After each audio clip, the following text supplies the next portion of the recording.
Chers auditeurs, chères auditrices, bonjour et bienvenue dans notre émission L'économie au service de l'homme. C'est la devise, un mouvement de dirigeants d'entreprise qui cherche à mettre l'économie au service de l'homme et non l'inverse. Alors chaque semaine, nous éclairons un thème d'économie positive et inspirante avec un ou une invitée de notre territoire. Je m'appelle Sandrine Minaudier et j'ai le plaisir de recevoir aujourd'hui Céline Breton. Bonjour Sandrine, bonjour à tous. Alors Céline Breton, elle est enseignante agrégée en économie et gestion au sein de Polytech Montpellier. Elle est également chargée de mission entrepreneuriat étudiant pour l'Université de Montpellier. Elle en fait d'ailleurs partie Polytech et elle a créé une société qui s'appelle Tribu Conseil. Cette société propose des conseils en stratégie et financement des entreprises sociales. Et aujourd'hui, j'ai souhaité vous présenter Céline Breton car c'est une spécialiste de l'innovation sociale. C'est précisément de cela que nous allons parler aujourd'hui. Mais avant de rentrer dans le vif du sujet, nous allons poser quelques petites questions à Céline. 5 questions du tac au tac sans réfléchir, Céline. Vous êtes prête ? Prête. Alors, thé ou café ? Carrément thé. Lecture ou cuisine ? Lecture. LinkedIn ou Facebook, Instagram ? LinkedIn. Marche ou course à pied ? Course à pied. Emprise ou lâcher prise ? J'aimerais lâcher prise, mais souvent en prise. Et histoire ou science-fiction ? Totalement science-fiction. C'est l'innovation sociale. Merci Céline, merci beaucoup. Alors, chers auditeurs et chères auditrices, nous sommes sur Radio Clapas 93.5 et aujourd'hui, Céline Breton va donc nous parler d'innovation sociale. Alors, la première question qui me vient à l'esprit, Céline, pourquoi déjà avoir voulu nous parler d'innovation sociale aujourd'hui ? Alors oui, effectivement, j'accompagne donc dans le cadre de mon activité de conseil des porteurs de projets d'innovation sociale, des jeunes entrepreneurs et c'est une notion dont on parle beaucoup aujourd'hui dans les médias, l'innovation sociale, mais qui reste en fait encore floue pour la plupart des personnes, parfois même d'ailleurs les personnes que j'accompagne qui font parfois de l'innovation sans le savoir.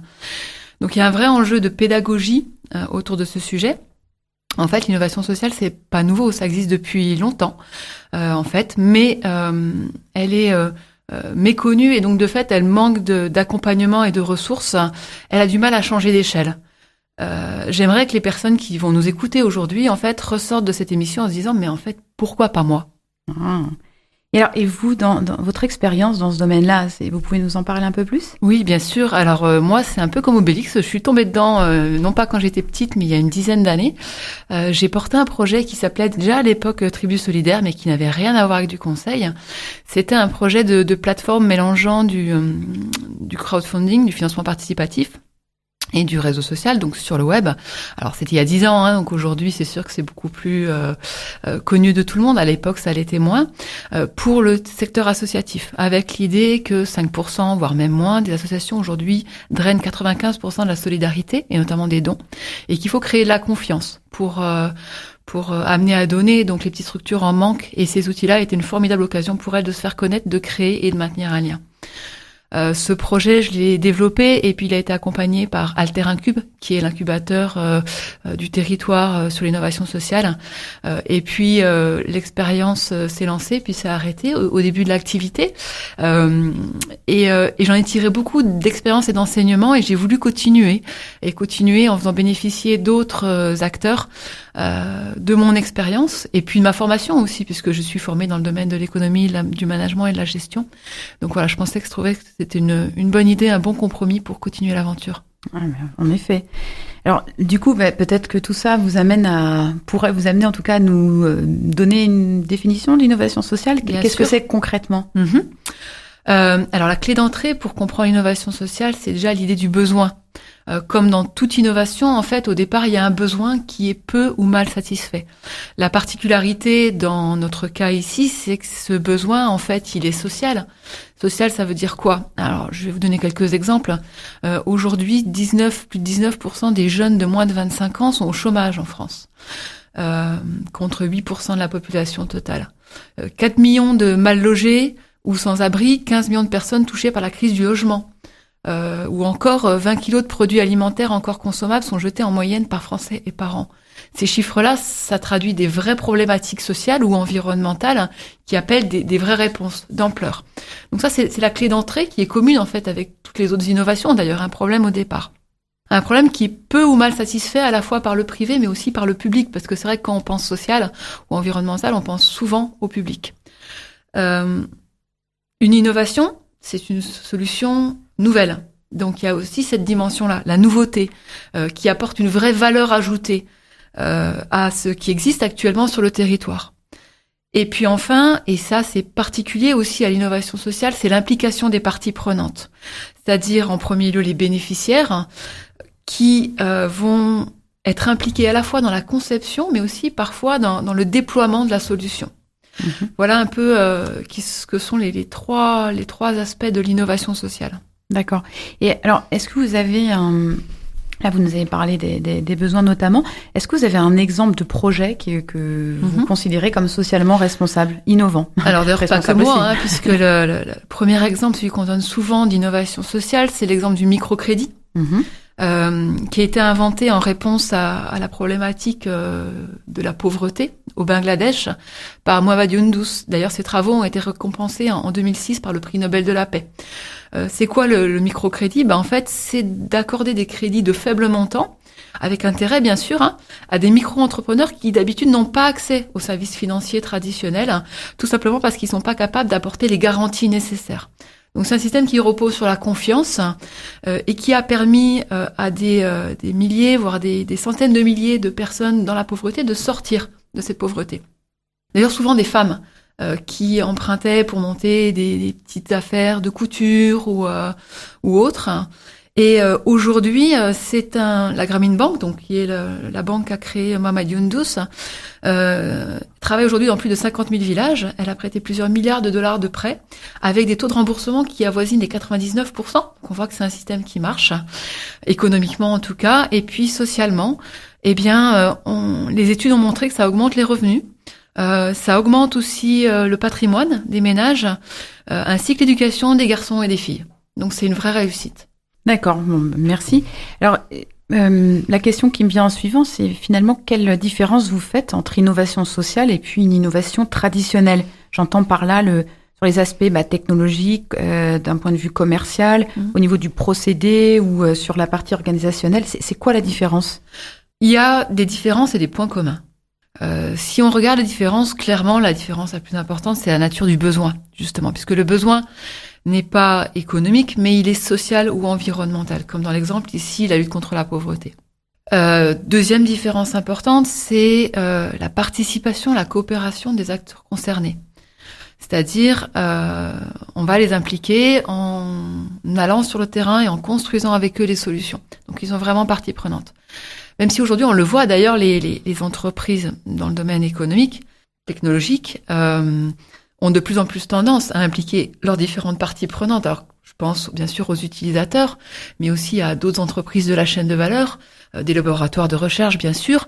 On voit que tout au long de la chaîne de valeur, pour répondre aux besoins, la coopération se développe. Mais en fait, les entrepreneurs sociaux, ils font ça depuis très longtemps. Ils coopèrent depuis très longtemps.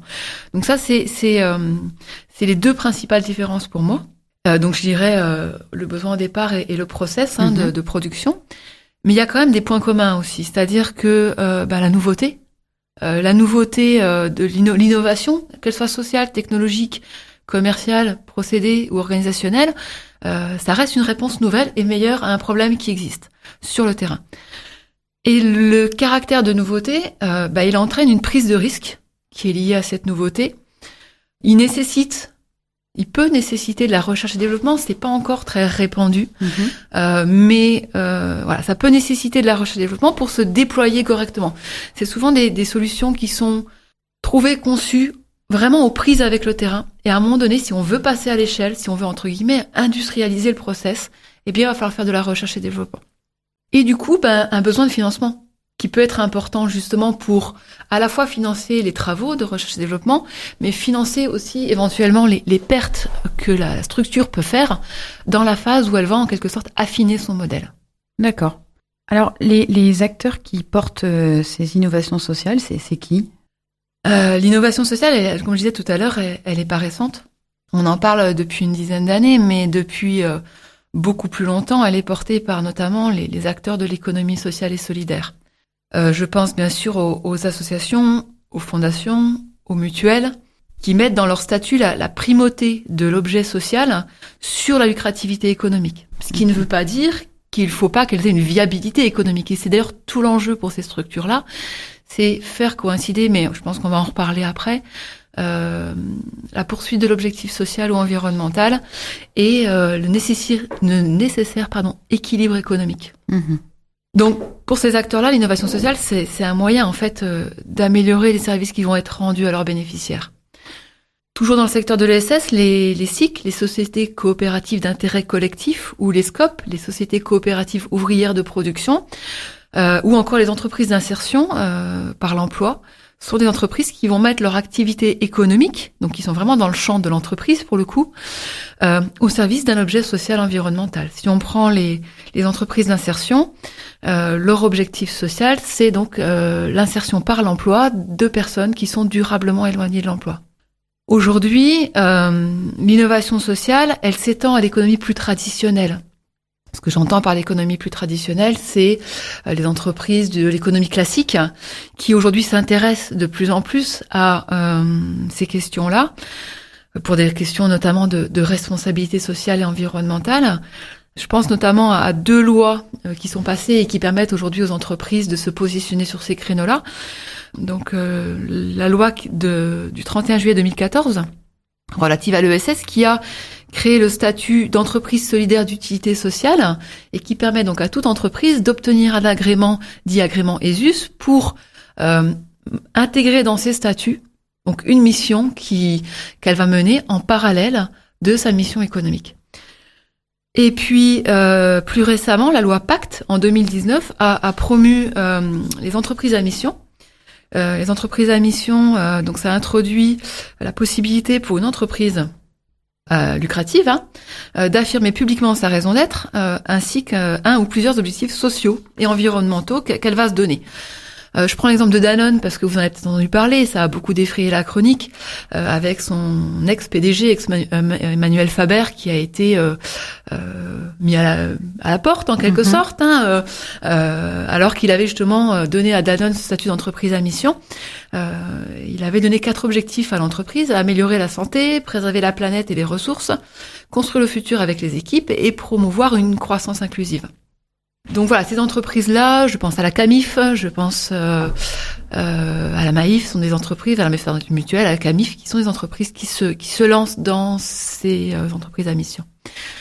Les collectivités publiques sont pas en reste. Bien sûr, longtemps, elles ont été financeurs des acteurs de l'ESS. Aujourd'hui, elles animent aussi des écosystèmes locaux d'innovateurs sociaux. Et puis elles sont parfois partie prenante aussi, active dans l'innovation sociale, notamment avec l'initiative Territoire French Impact. L'Occitanie fait partie de cette initiative qui a labellisé des territoires, des collectivités, des entrepreneurs, donc des collectifs qui essayent de concevoir des innovations sociales et de les mettre en œuvre de manière coopérative entre tous ces acteurs-là. Puis bien sûr aussi des collectifs citoyens qui parfois aussi mènent des innovations sociales. Bon, ça nous donne un beau panorama. Et alors, moi, je pensais un petit peu dans tout ce que vous dites aux entreprises entre guillemets classiques. Dans tout ça, elles ont quel rôle et puis c'est quoi leur intérêt d'aller vers alors, bien sûr, toutes les entreprises sont pas des entreprises à mission ou des entreprises agrément ESUS et n'ont pas forcément vocation à l'être d'ailleurs. Par contre, aujourd'hui, je crois qu'il y a plus aucune entreprise qui peut faire l'impasse sur la question de sa responsabilité sociale et environnementale. Et donc derrière les intérêts des clients, qui sont bien sûr les premiers qu'elles essaient de servir puisque ça conditionne leur chiffre d'affaires, derrière les intérêts de leurs actionnaires, qui sont les propriétaires de l'entreprise, il y a bien sûr toute une série de parties prenantes, au premier rang desquelles les salariés, mais aussi les syndicats, la société civile, les pouvoirs publics, la nature, l'environnement, qui sont parties prenantes de l'activité de l'entreprise. Ça devient stratégique aujourd'hui pour les entreprises d'inclure toutes ces parties prenantes dans le développement de la société. L'innovation sociale, c'est un moyen, en fait, d'améliorer les interactions avec ces parties prenantes, de limiter éventuellement l'impact négatif que l'entreprise peut avoir sur ces parties prenantes, et voire d'en faire des facteurs clés de succès. Je reprends l'exemple de Danone. Danone a créé un fonds d'investissement qui s'appelle Danone Communities pour investir dans des startups sociales dans son secteur, et notamment dans le domaine de la nutrition et de l'eau. C'est un moyen pour elle d'identifier des business d'avenir dans une approche qu'on appelle l'approche bottom of pyramid, le bas de la pyramide. Si on est capable de créer des business rentables qui vont venir donner des marchés pour les plus pauvres et des marchés rentables, eh bien c'est une opportunité de business formidable. Et ça, Danone l'a bien compris. Donc là, on peut aussi réconcilier l'ambition économique et l'ambition sociale d'une entreprise. Bien sûr, c'est des vrais challenges. Et en général, quand il y a des embûches et des challenges, il faut innover pour les dépasser. Alors on voit effectivement que vous avez beaucoup parlé de Danone, qui effectivement est une entreprise qui a développé toutes les actions que vous avez indiquées. Maintenant, c'est vrai que on peut quand même aussi se poser la question de la durabilité, en tout cas de ce type de projet dans une entreprise comme Danone, quand celui qui en était à sa tête et à l'initiative en est parti. Ce sera intéressant de voir si effectivement dans cette réconciliation entre le business durable et puis le côté social, est-ce que c'est vraiment durable quand à la tête on a des personnes qui ne portent pas ça? Alors c'est intéressant que vous me posiez cette question-là, parce que j'y pensais justement sur la route en venant, et je me disais que ça oblige l'entreprise à réinterroger toute sa stratégie. C'est pas cosmétique et c'est pas anecdotique. Et ça pose la question de la finance et la finance solidaire, et de où on va chercher l'argent qui finance l'entreprise. Et je pense qu'aujourd'hui, il n'y a pas de secret, comme pour partout, la clé du succès, c'est l'argent aussi et surtout. Et donc le développement de la finance à impact, c'est aussi une des clés, et ces entreprises-là devront à un moment donné éventuellement réfléchir pour aller chercher des actionnaires qui attendent bien sûr un retour sur investissement financier, mais aussi un retour sur investissement social et environnemental. Je crois aussi. En tout cas, on sera très attentif à la façon dont ça va évoluer. Alors, j'ai encore deux petites questions pour vous. J'en ai une sur si on regarde le parcours des innovateurs sociaux. Selon vous, quelle est la principale difficulté qu'ils rencontrent? Alors en fait, elle est économique, la principale difficulté qu'ils rencontrent, parce que les innovateurs sociaux, ils sont souvent experts dans leur domaine, qui est la dimension sociale, environnementale de leur projet. D'expérience, les entrepreneurs sociaux que j'accompagne sont souvent plus en difficulté sur la partie économique, et à deux niveaux. Une, je dirais, concernant la capacité à concilier en fait l'ambition sociale, environnementale et la viabilité économique. C'est pas évident, parce qu'en fait les deux peuvent être même parfois antinomiques. Si par exemple vous vous adressez à un public précaire, vous luttez contre la précarité énergétique par exemple, clairement votre public n'aura pas les moyens de payer la solution que vous allez leur apporter. Ça veut dire quoi? C'est-à-dire qu'il va falloir aussi innover sur le modèle de revenu pour aller chercher ailleurs les moyens d'accompagner ces bénéficiaires. Aujourd'hui, c'est pas l'État qui va vous subventionner, qui ne va plus vous subventionner. On sait que les subventions, notamment au secteur associatif, diminuent. C'est beaucoup sur des appels à projets. Donc, ça veut dire qu'il faut une expertise économique, que ces acteurs d'ailleurs ont rarement, pour être inventifs, créatifs, pour aller chercher des nouveaux business models, en plus en fait de l'innovation sociale sur le produit qu'ils vont proposer ou le service qu'ils vont rendre. Ça, c'est la première chose. Et puis, toujours sur le plan économique, financier, c'est de l'innovation. Donc, qui dit innovation dit besoin de financement. Je vous l'ai dit tout à l'heure, il faut le temps de faire de la recherche et développement. Il faut le temps d'expérimenter, de tâtonner pour trouver la bonne solution, pour l'industrialiser. Donc, on va faire des pertes pendant ce temps-là. Il faut trouver le bon modèle économique. Et donc d'atteindre son équilibre financier. Donc les innovations sociales, en fait, aujourd'hui, elles sont encore peu reconnues. Ce qui n'est pas le cas d'ailleurs. Je tiens à préciser, en Occitanie, on a une politique assez ambitieuse, ne serait-ce que parce que l'économie sociale et solidaire représente une part très importante. Je crois que c'est 16% de l'emploi en Languedoc-Roussillon contre à peu près 10% au niveau national. Donc on a vraiment une importance stratégique, et l'innovation sociale est placée au même niveau que l'innovation technologique et bénéficie des mêmes aides. Mais c'est pas forcément le cas partout. Tous les acteurs ne connaissent pas forcément ce concept. Et donc, c'est encore peu accompagné par les acteurs du financement et de l'innovation. Donc, je pense qu'il y a là, ici, il y a vraiment encore beaucoup de choses à faire. Et alors, quelle est leur principale force ? On a parlé des difficultés. Leur principale force pour vous, c'est quoi ? Alors, là aussi, d'expérience, quand on accompagne les entrepreneurs sociaux, on les accompagne beaucoup sur leur viabilité économique et donc la construction d'un modèle économique pérenne en mettant l'accent sur l'argent. Or, moi, je pense, pour y avoir réfléchi, que et historiquement, en fait, c'était déjà le cas, mais les innovateurs sociaux ont souvent tendance à l'oublier. Ils ont la possibilité de mobiliser des ressources que les entreprises traditionnelles n'ont pas ou très peu. Je pense notamment aux ressources humaines, les bénévoles. C'est-à-dire que les entreprises, bien sûr qu'elles peuvent mobiliser des ressources humaines, mais elles les payent, elles les salariés.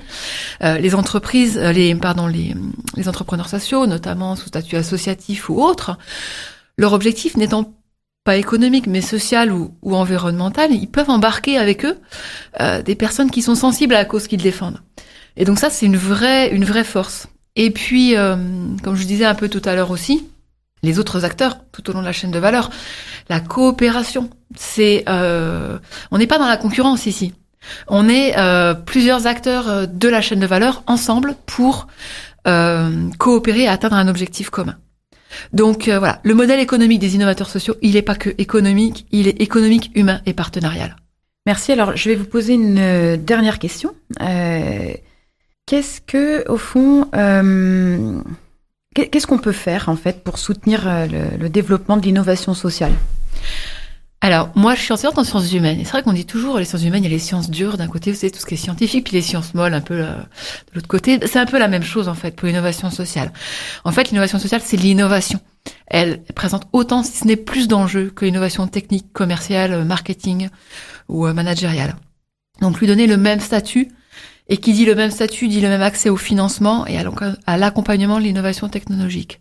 Alors, je voudrais pas laisser à penser que rien n'est fait dans ce domaine. Aujourd'hui, il y a un consensus sur ce qu'est l'innovation. Au niveau de la BPI, l'innovation est reconnue comme une innovation à part entière. Mais je pense que voilà, je dirais côté commun des mortels, on va dire, il y a encore un enjeu pédagogique à ce niveau-là pour faire passer ces solutions à l'échelle, mettre en œuvre des modèles qui ont fait leurs preuves. Sinon, on condamne les innovateurs sociaux à bricoler et les problèmes à perdurer. Il y a une vraie inventivité, une vraie créativité. Maintenant, on a besoin de les accompagner pour qu'ils se développent. Et puis, je vais prendre ma casquette d'enseignante. Je suis enseignante à l'université. Éduquer, faire connaître aux jeunes générations qui aujourd'hui ont l'envie de changer le monde, leur donner l'opportunité de le faire dans le domaine environnemental, mais aussi dans le domaine social. Je voulais parler là d'une initiative qu'on a mis en place pour nos dernières années d'école ingénieur à Polytech. On a mené cette année un challenge, on a appelé le Polynov Challenge d'entrepreneuriat responsable, où les étudiants donc en équipe sont challengés pendant une semaine sur une thématique. Cette année, c'était l'accessibilité à la santé, dans le cadre des objectifs du développement durable de l'ONU, le numéro 3, l'accès à la santé pour tous. Et donc, ils devaient concevoir des solutions d'accès à la santé, les développer, en étudier différentes faisabilités et puis les défendre devant un jury. Voilà. Donc, prolonger ces actions d'accompagnement par des actions de formation et d'éducation, je pense que ça forme un continuum et je suis aujourd'hui très heureuse d'œuvrer dans tous ces aspects-là. Bravo Céline Breton. Et merci surtout pour cet éclairage sur l'innovation sociale. Vous nous avez clairement expliqué ce qu'était concrètement l'innovation sociale. En tout cas, c'est chouette de savoir que dans notre belle région, eh bien, elle est quand même poussée, cette innovation sociale, contrairement à d'autres régions. On a beaucoup de moyens aujourd'hui qui sont mis en œuvre pour la développer, tant d'un point de vue éducatif, vous êtes vous-même enseignante-chercheuse et vous accompagnez des étudiants, que au niveau d'organisation, comme vous avez parlé d'Alterancube tout à l'heure, qui est là pour accompagner Réalis. Ouais. Il y a toute une chaîne d'accompagnement à l'innovation sociale sur le territoire. Sur le territoire. Donc ça, c'est plutôt une chance. Mais il faut quand même le faire connaître encore davantage.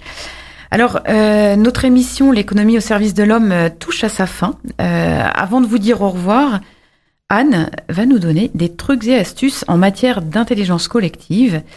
Alors, ce sont des pratiques que nous valorisons dans notre association pour être plus intelligents à plusieurs que seuls.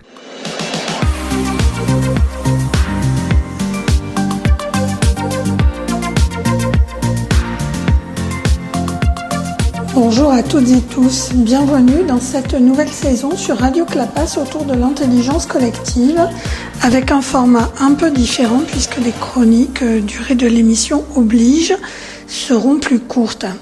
Ce n'est peut-être pas plus mal car il est bien connu en facilitation de réunion que fixer des temps limités permet d'être plus productif. Il existe d'ailleurs un format de time boxing décrit sous le vocable Pomodoro, utilisable en collectif ou en individuel, qui découpe le travail en séquences de 25 minutes. Je vous laisse découvrir ce format et peut-être même l'essayer.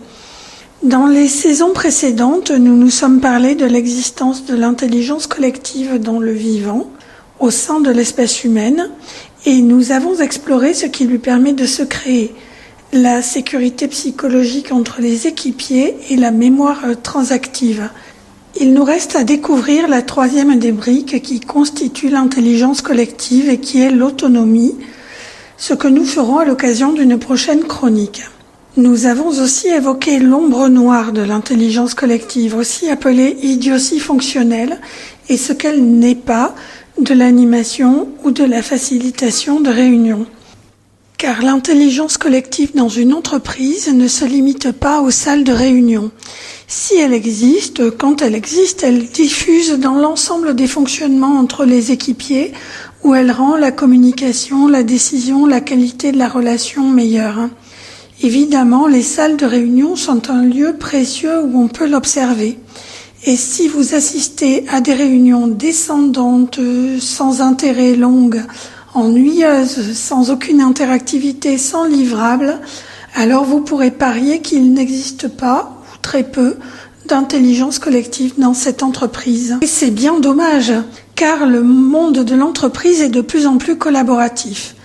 Je reprends une citation d'un article de la Harvard Business Review de janvier 2016 qui disait « The time spent by managers and employees in collaborative activities has ballooned by 50% or more ».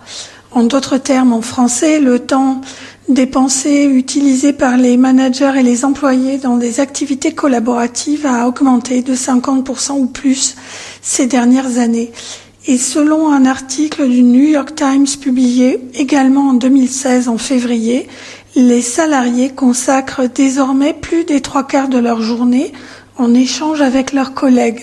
Et je suis persuadée que lorsque la consommation d'une ressource précieuse non renouvelable qu'est le temps atteint un tel sommet, nous devrions nous interroger sur ce que nous en faisons et donc sur l'intelligence collective que nous déployons.